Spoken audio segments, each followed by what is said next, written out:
D'accord les gens, bienvenue à nouveau. Il s'agit d'une autre discussion sur les matières premières. Tout ce dont nous parlons dans cette leçon et dans le contenu de juin 2017 de ce mois-ci est spécifiquement destiné à un commerce sur papier uniquement. D'accord les gens, juin 2017, Mentorat ICT, leçon numéro 2 sur le trading d'obligations. Règles de la session de division des T-bons.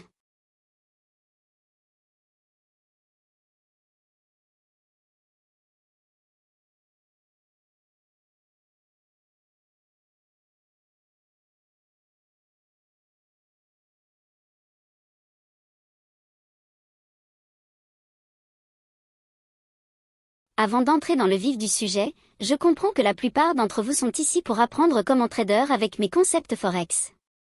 Et il y a beaucoup de références au moment de la journée pour le Forex, et les matières premières ont également un élément unique en ce qui concerne le moment de la journée. Je vais vous enseigner la manière dont j'interprète l'action des prix pour mon analyse du marché des obligations. Il y a quelques similitudes, mais il y a aussi quelques légères différences, comme je l'ai mentionné au début de ce mentorat. Lorsque nous aborderons le contenu des matières premières, il y aura des études sur le moment de la journée, mais il y aura une petite variation par rapport à ce que vous attendez normalement, par exemple, sur le marché des changes. Il y a un chevauchement plus court, mais ensuite il y a une petite déviation par rapport à ce que nous attendons normalement en fonction de l'heure de la journée. Traditionnellement, les sessions de nuit auront un impact, et cela est généralement vu comme la session de Londres. La session de New York du matin est définie de 8h à midi, heure de New York. La session de New York de l'après-midi est définie de midi à 15h, heure de New York.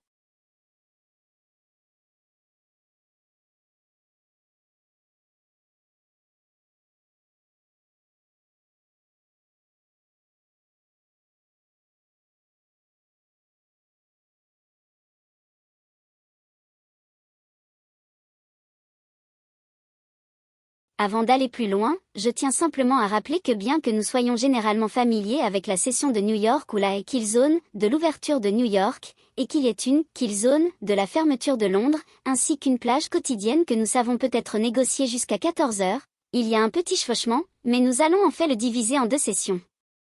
Donc, ce que j'enseigne ici, les concepts d'analyse, devraient se concentrer principalement sur les heures de la session de New York. Cependant, si vous décidez, peut-être après avoir suivi les leçons cette semaine, que vous tombez amoureux du trading d'obligations et que vous dites « tant pis pour le Forex, tant pis pour le trading d'actions et les autres catégories d'actifs, je vais devenir un trader d'obligations », eh bien, c'est génial. Cela signifie que vous avez réussi à travers le mentorat, mais vous pouvez également trader la nuit ou pendant la session de Londres.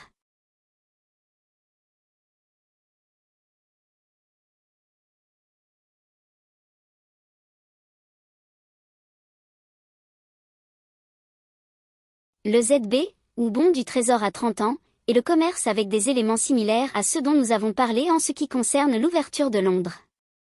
Je vous conseille d'utiliser les informations observées pendant les échanges de nuit lors de la session de Londres pour rechercher des arrêts, des vides de liquidité, des écarts de valeur équitables, ce genre de choses, et de vous concentrer principalement sur le commerce pendant la session de New York, comme nous l'avons mentionné dans la leçon précédente.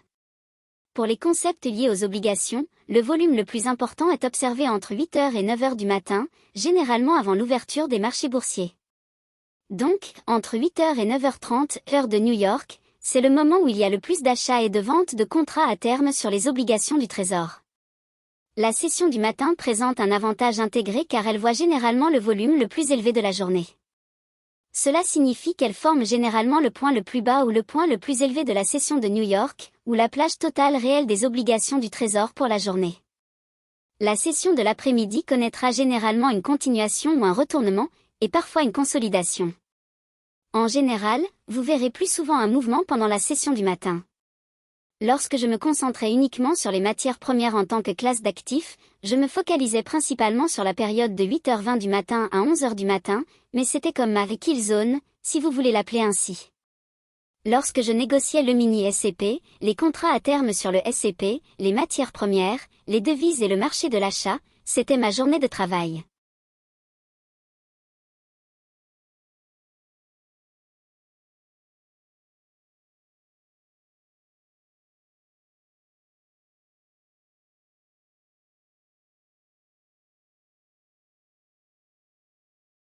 Et quand je voulais être audacieux ou vraiment tenter ma chance, je négociais la session de l'après-midi. Pour la session de l'après-midi sur le marché des obligations du Trésor, elle est vue ici comme allant de midi à 15 heures.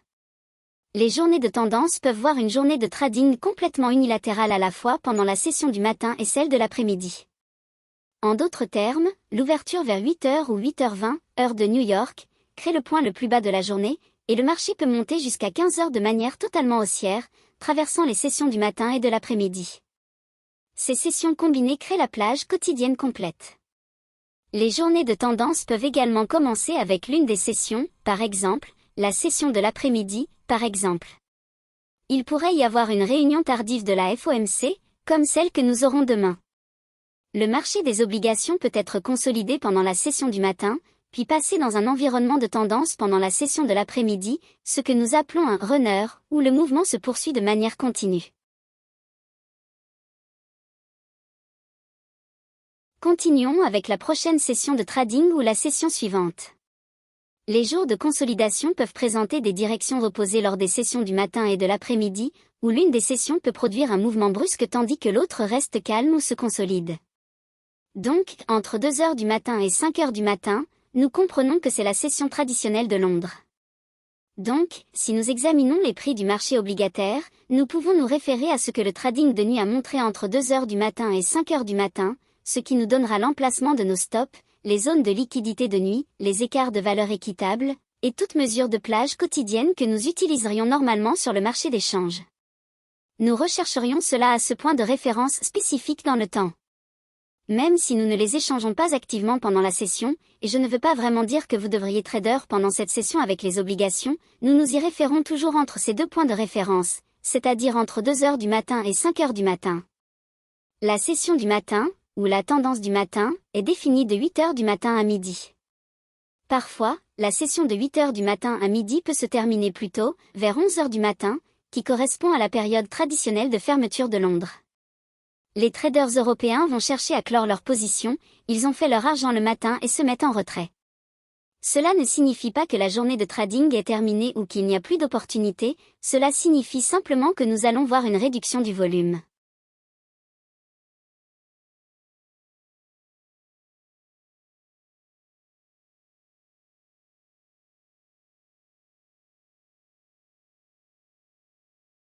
Beaucoup de traders européens et britanniques vont cesser de trader pour la journée, et vous ne resterez qu'avec les traders nord-américains.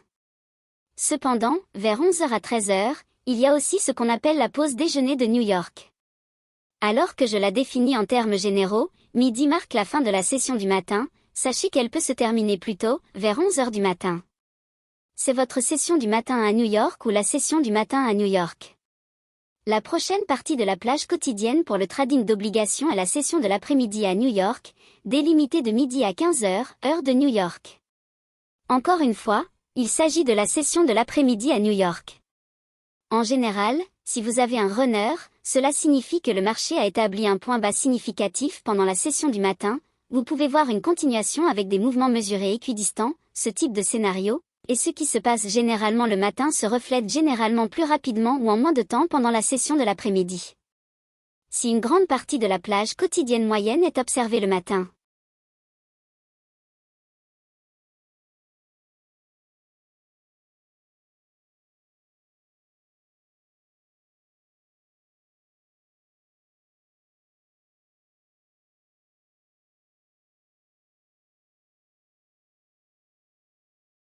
Cela signifie que la session de l'après-midi sera assez courte.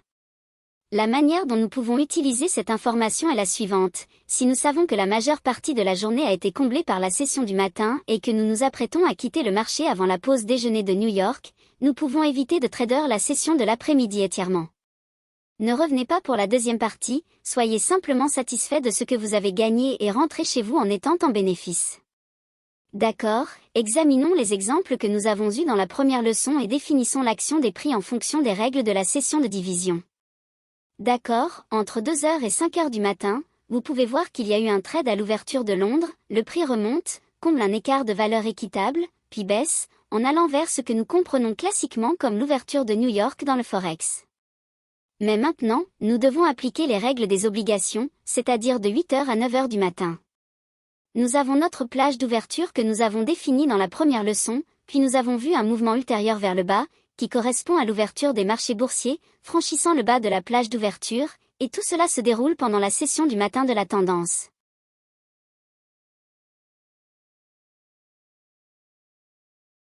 Le prix remonte jusqu'à l'heure de 11 heures, les traders londoniens et européens rentrent chez eux, ils clôturent leur position, un retracement a lieu jusqu'à midi, ce qui marque la fin du retracement et le début de la session de l'après-midi, que nous voyons ici. C'est la tendance de l'après-midi ou la session de l'après-midi pour les obligations. Le prix atteint le plus haut de la journée juste avant 14 heures, heure de New York, puis se consolide à 15 heures. Nous pouvons voir que la plage quotidienne est définie par 8 heures, c'est généralement un jour haussier. Nous pouvons observer la baisse, qui est un swing de Judas, le prix remonte, trouve un certain support autour du bas de la plage d'ouverture, vers le niveau de 153,29 ou environ, puis remonte à nouveau, atteignant le plus haut de la journée juste avant 14 heures, puis le prix entre en retracement et en consolidation à 15 heures. Cela correspond à la stratégie du Power Tree, telle que définie en fonction de ces règles de cession divisée pour les obligations. Nous avons un autre exemple ici, et encore une fois, ce sont les mêmes exemples que j'ai utilisés dans la première leçon, mais nous les définissons en fonction des règles de cession divisée pour votre compréhension.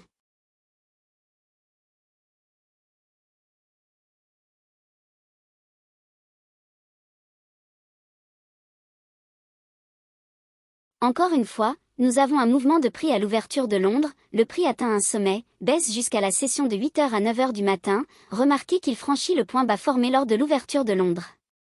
Pendant la session du matin du marché obligataire, il descend en dessous des plus bas de la session de Londres, créant un mouvement d'échec, puis passe à un bloc d'ordre haussier vers le niveau de 153,29. Le prix continue ensuite à augmenter tout au long de la matinée, ou de la session du matin.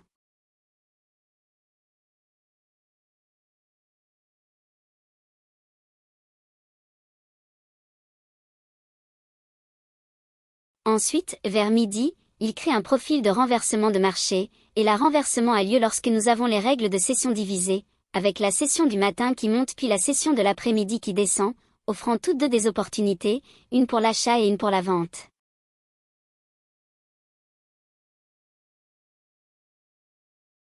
Après 3 heures, le prix entre dans ce que nous verrions classiquement comme une consolidation, définie par true day dans le Forex. Nous avons un autre exemple ici. Le prix atteint son plus haut dans la deuxième heure de la session de Londres. Le prix descend, puis remarquez ce qui se passe ici tôt à cette heure, pendant la kill zone de l'ouverture de New York sur le marché des devises.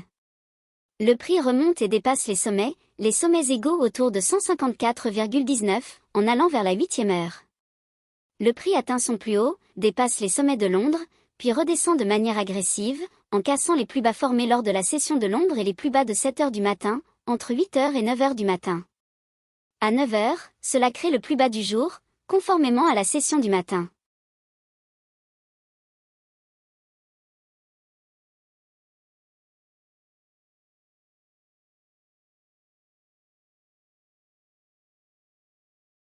Le prix a une grande plage d'ouverture, donc lorsqu'il y a une grande plage d'ouverture, nous commençons à chercher des idées de retracement ou des idées de valeur équitable, en d'autres termes des blocs haussiers ou des écarts de valeur équitable pour acheter ou vendre.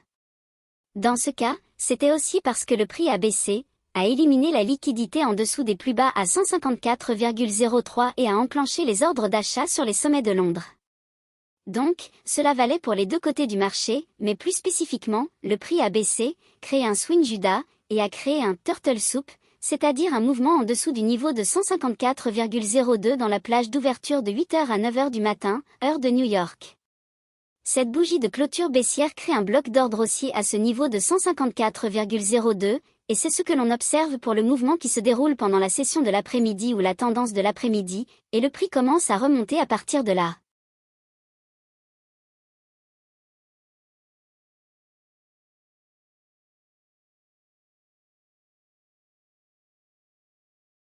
Vous vous demandez peut-être, eh bien, cela ne semble pas être un mouvement important, mais il ne faut pas beaucoup de mouvements pour que le marché obligataire soit rentable. Donc, vous avez un bloc d'ordre haussier pendant la session du matin ou un turtle soup, l'un ou l'autre.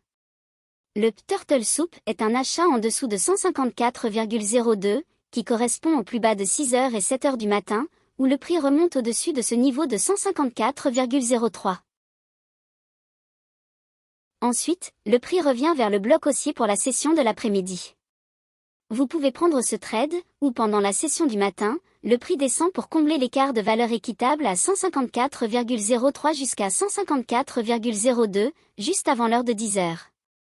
Tout cela se déroule pendant l'ouverture des marchés boursiers, et le prix remonte de 154,02 jusqu'à 154,10.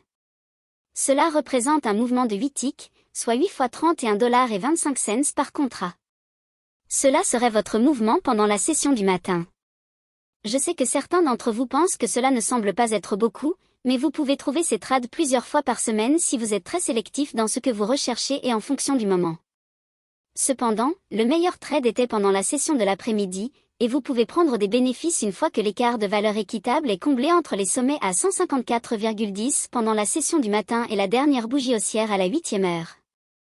Donc, cet écart de valeur équitable se ferme à 154,13, et c'est votre profit à ce moment-là.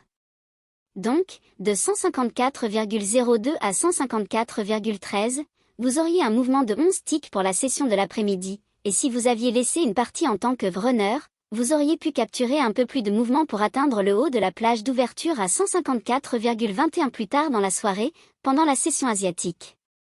En appliquant ces idées à l'action des prix, nous avons défini la journée de trading sur le marché obligataire selon des critères spécifiques tels que définis ici.